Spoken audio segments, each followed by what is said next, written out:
Brajesh, we are playing out these visuals on your screens right now, but this doesn't come as a surprise. If there is going to be party workers from opposition who are going to use certain derogatory remarks and terminologies in regards to an elected representative, I beg your pardon, elected prime minister of the country, then this sort of an outpouring, which is said to be an organic outpouring where people are visibly upset and angry with a statement made, will be witnessed in Patna.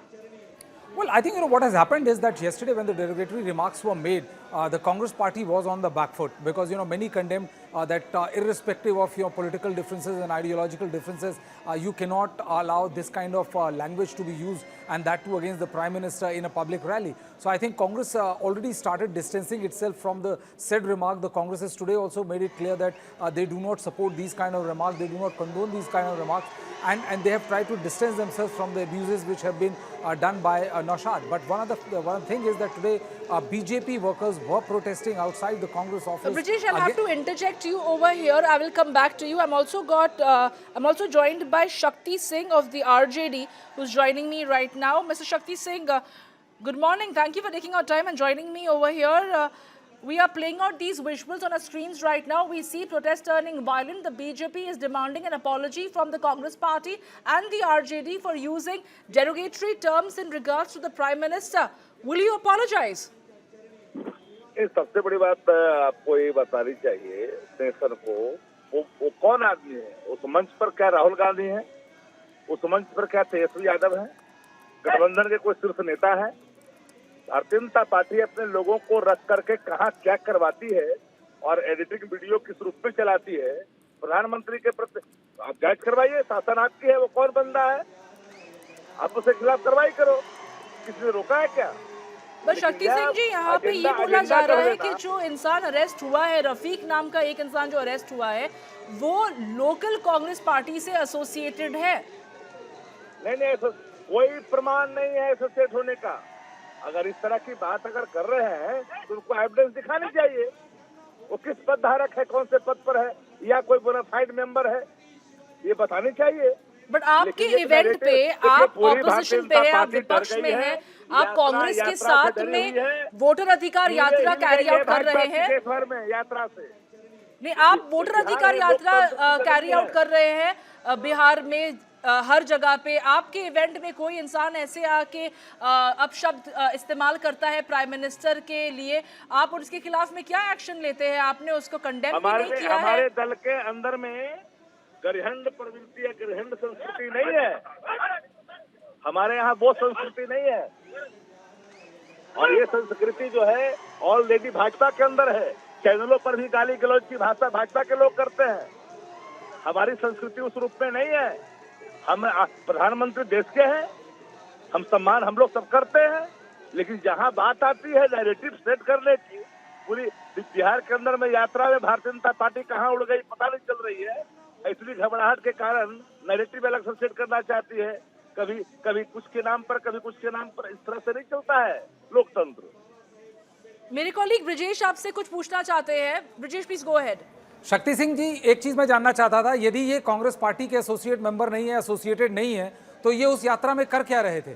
और दूसरी चीज, क्या आप जिस तरह का वाक्य, जिस तरह की गालियों का इस्तेमाल हुआ है, क्या आप उसका समर्थन करते हैं, या आपका क्या कहना है जिस तरह की गालियां, जिस तरह की भाषा का इस्तेमाल किया गया? मैं ऐसे गाली को, मैं अपनी पार्टी का मेंबर क्या, हम उसे दूर तक ऐसे लोगों का समर्थन नहीं करता। मैं इसके पूरे तौर पर, हमारी पार्टी ऐसे शब्दों का सीधे तौर पर प्रतिकार करती है।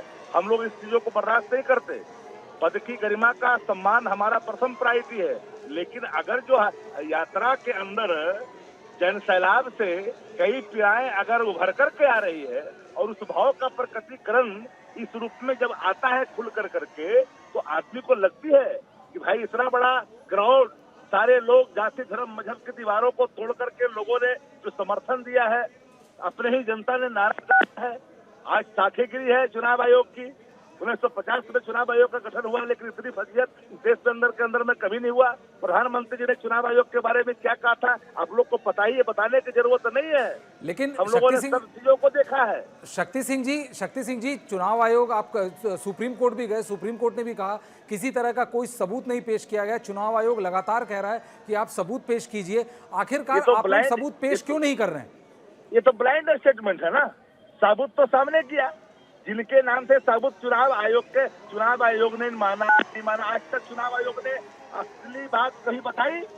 उसने कहा कि हमने सारे आंकड़े प्रस्तुत कर दिया।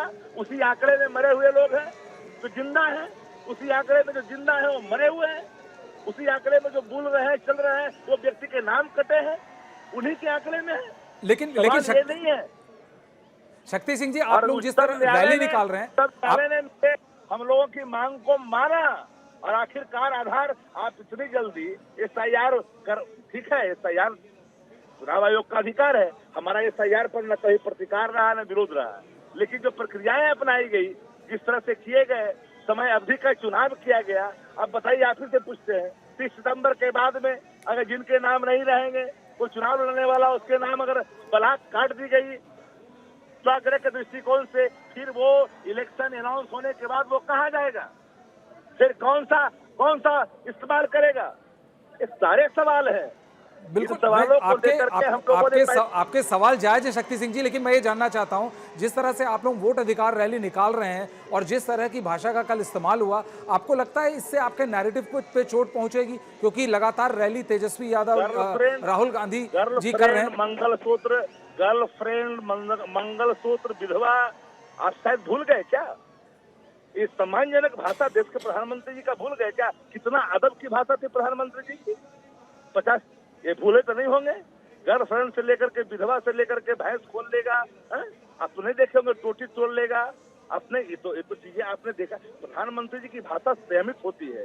बिलो द बेल्ट टिप्पणियां इस देश के अंदर में आजादी के बाद इनके सिवा किसी ने नहीं की है।